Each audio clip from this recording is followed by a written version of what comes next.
Welcome today to our podcast of ISG, International Service Group. Today I have a wonderful guest, Ezo Naz Kimiran, right? Yes.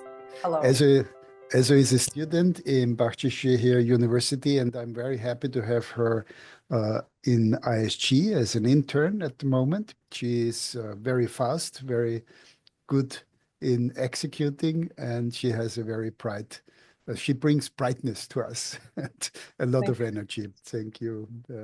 Welcome, Ezo. And here we have the founder of ISG Turkey departments, and I am very glad to be working with you. It's been my first month, and I'm very excited that I'm finally completing my first month. Would you like to tell us about your background and introduce yourself? Yeah, I'm from Austria. And I went to Turkey. I came actually from the haute couture business in Austria. For like the younger people that are trying to join like HR industry or other industries, we face some problems and we send our CVs and we usually cannot get a response from them. They don't even point out what the mistakes are in the CV so that they don't accept us, even though we qualify for everything that they're looking for. So we get ghosted by companies most of the time. Why do you think that happens? What do you suggest people can do in order to uh, be on top of everything and show to companies what they can do? It's a tough question. We see this ghosting a lot on many different sides, either on the company side or on the candidate side. You ask me right now from the candidate point of view. So people apply, but they never get an answer, which I don't understand. Because today we are in a technology world, and it's so easy to set up an automatic response. So I find it highly incompetent of any HR department who does not even get maybe not the best answer, but an automatic answer. Yes, we received your CV and we will look into it. That would be a normal response, right? Do you think that's what differentiates a professional HR and an unprofessional HR? It's the first step. There are very professional HRs which miss this step. And so they say always, yeah, the candidates are not coming, but on the other side, you didn't treat them well, right, in the first place. So I guess this is a mutual respect. Nobody has the upper hand here. One needs people, the other one to have a job, a career, a future, a life, right? And this is a give and take on both sides. And it starts with, and if it's only an auto respond, if you have many, I do understand companies, they don't have the time because they give an ad and they maybe have 500, 600,000 applicants. If they are a good company with a good brand, they have a lot of applications. But it's so easy in today's world to have an auto response, right? And I have seen very good responses where they say, you caught me. This is an auto response, but I wanted to respond to you, right? So your CV came in. What we will do, step 1, 2, 3 now, so that the candidate knows, okay, I'm seen. I'm in the system. If you don't get any response, you may think you are lost in space, right?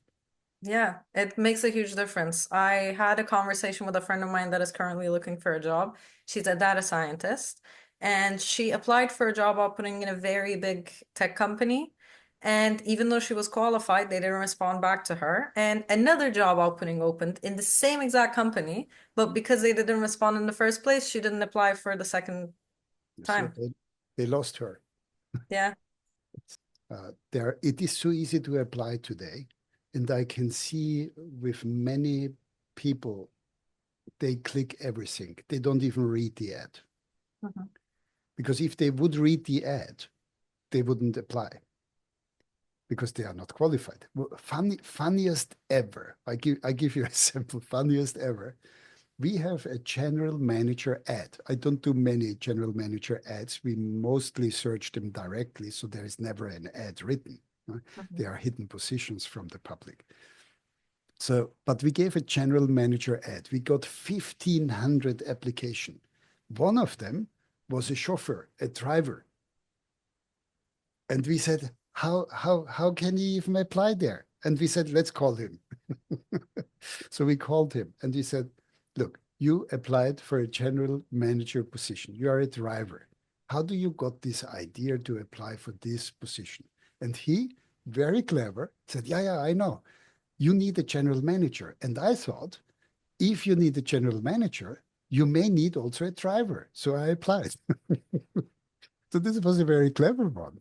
But this is what happens all the time. There are so many people. They just click on every button and they don't qualify. And then human resource is overloaded with CVs and if you take a couple of seconds of 1,500 CVs, that is a lot of time you spend for unqualified CVs. And that's why they pick by AI, meanwhile, they pick what is fitting at least on the CV, and they don't answer the other people, which is wrong. Because in our system, we cannot go further with our CRM system. We cannot go further if we don't answer them. So we have to reject them either, or give them an answer that they are in the next stage or that they give us some more information. But we cannot go further if we don't do anything with this candidate. And if the candidate is never touched, let's say the consultant does not do anything, started the position and does nothing, then after a while, after a certain period of time, our system will send them a rejection letter. So what about the candidates ghosting the job openings? What about that aspect of candidate ghosting? Because candidates can also not respond or not move on to the second stage without giving any answer. Would that affect their future job opportunities that might happen in that company? Or if why would they do such a thing? So one thing is if they click too many, then they even lose the overview where they applied, the candidates, right? The candidates apply. They have 100 things open, and if they get a call, and that happens very often, they say, which job? Now you applied for the job, whatever, salesperson or analyst, right? Yeah, which company? Yeah, this company. They can't remember.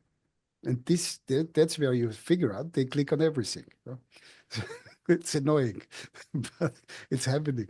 And we have to respect this also. Of course, they look for a job and they click a couple of jobs and they may not remember. Is this the right way to look for a job? Question mark. There we can maybe help the candidates to coach them how to apply correctly to be seen. There are ways to be seen without bothering anybody. So if they ghost you, so you have a job, they are interested in the first place, they lost their interest. There are many reasons for that. First, yeah, they clicked on everything and now they don't find it fancy anymore. Something changed in their life. So they applied for this and that job. But now every day something may happen which changes your thinking. So if they ghost you, that's why we do first a screen. We screen CVs. Do they fit to this position? Then we give them mostly a 5 minutes call, 15 minutes call to see, are they really interested? Are those the people which would go further? Interest, motivation, qualification, the pre-short screening on the phone. And then we go into with the interested people where we feel, yes, they really want to.